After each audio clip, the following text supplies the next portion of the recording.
and every day is like Halloween. Their looks are vile, their skin is green. They're good boys gone bad. They're the most fun that you're ever gonna have. Back in the car, still doing work on the house. It's almost there, another week or so. Getting a lot of good stuff done, so I can't complain about that. Just need to find the time to do everything. Didn't really get to work on a comic yesterday, so I was too busy doing stuff. Hopefully we'll get some stuff done today. Still tidying up the second story, and I want to start on the third story. I really don't want to start illustrating out the second story until the third and fourth story are really written.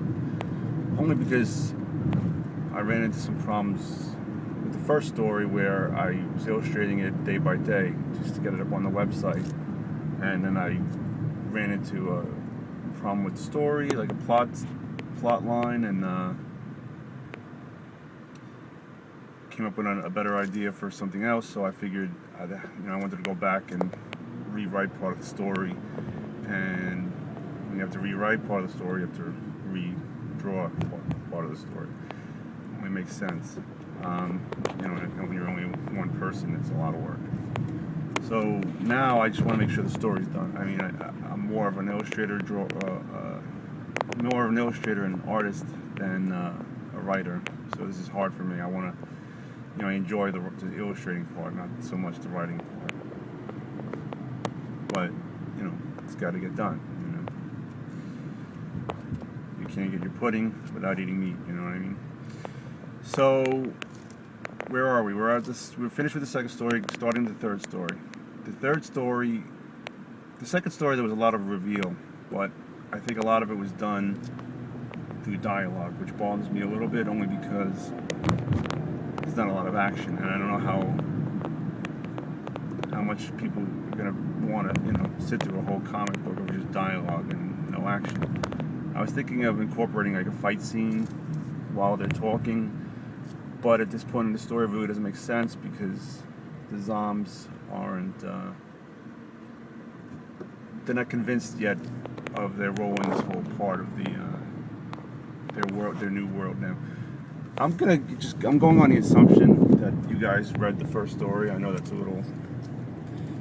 I know what they say about assuming, but I mean, the only way to really get this going, I'm not going to sit here and rehash the first story because it's not going to help me out any, and it's going to bore the people who did read it. So let's just say the first story, real quick, the three boys, the zombies, are bitten by this girl, human, and they transform into green zombies with superpowers.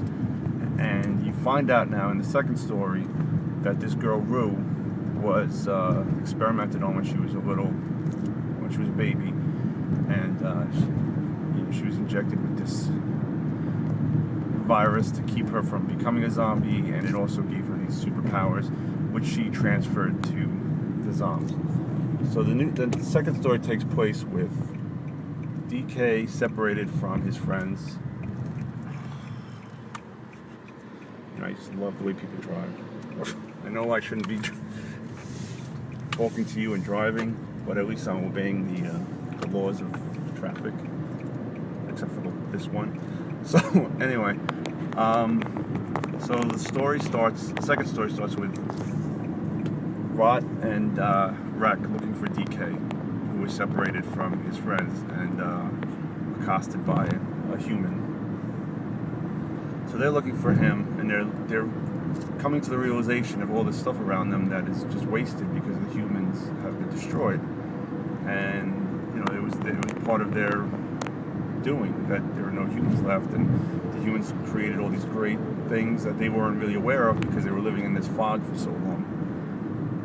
Meanwhile, DK is talking with Rue and her friend Brickface. Brickface is, I guess, he's part of the army.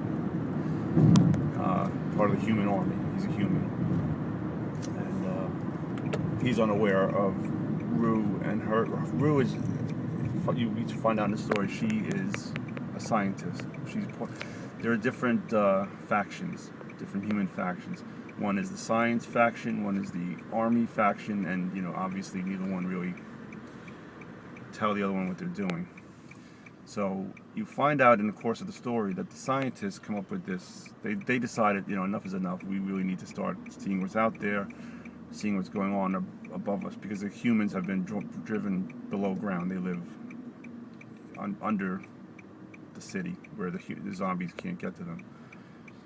So they start exploring the outside world, and they come up with this plan to, I guess, convert 3 zombies, or a couple of zombies, to help them in their battle to take over. To find out they're not looking to battle anybody. They're just looking to just save the planet again, because it's been like 13 years now, and I guess they feel enough is enough.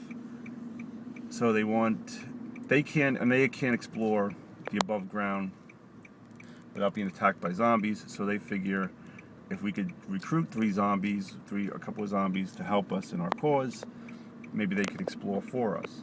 That was the plan. And obviously, the army, all they want to do is just wipe out all the zombies and take back the world, which is impossible at this point, because the humans are just so outnumbered. It's insane.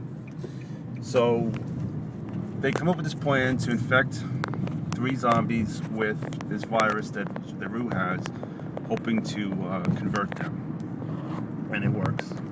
And Roderick and DK are now these super zombies, or half zombie, half human. But they also have these crazy superpowers that nobody expected they would have. So that's basically the point of the part of the whole. That's the second story, is all that stuff. But then, towards the end of the story, the group are separated because Rue wants to go back and tell her, the people she's in charge, what's going on, and fill them in on what's going on. And they're overrun by this group of zombies, so they barely escape. And DK, Roderick are there, left there to explain what's going on. But zombies being zombies, they don't really care. I mean, it's not like, they just knew there was like some kind of meat or lunch, and they got away. So they're all pissed off. They're all not pulling with. So DK and Roderick make their way to a part of the city they've never been before, and they make a discovery. They discover that the electricity is still on, the power is still on, and they can't really understand how that could be, because it's been 13 years. That's something that's had to, that this power is still on. But before they could really do anything with this information, they're attacked by this creature, and that's where we end the story. That's the second story. So I think, I gave you enough information today to work on. If you have any suggestions or any ideas, I'd love to hear your comments. It's getting on a parkway now, so I want to sign off. But I think I got enough today, a little brainstorming. So again, I'd love to hear any ideas you guys have. Just let me hear them. Talk to you tomorrow. Bye.